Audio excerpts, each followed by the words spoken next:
Here I have POCO C50, and today I'm going to show you how to insert SIM card and SD card into this device.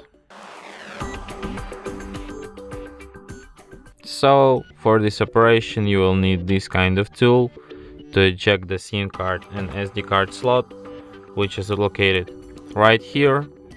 So what you have to do is to just insert this tool inside the hole next to the slot, slightly press it, and the slot will come out. So here you have to put your SD card, and here you put your SIM card. So here you have two slots. This one is slot 1 and this one is slot 2. So let's put it in slot 1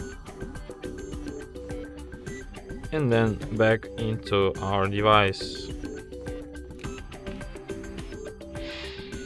And as you can see, it immediately requires PIN code to my SIM card, which is the proof that SIM card is detected.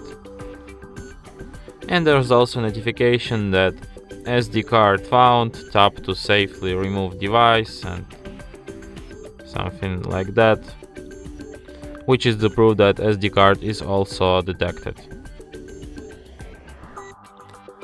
And that's it. Thanks for watching. If you find this tutorial useful, don't forget to hit that like button and subscribe to our channel.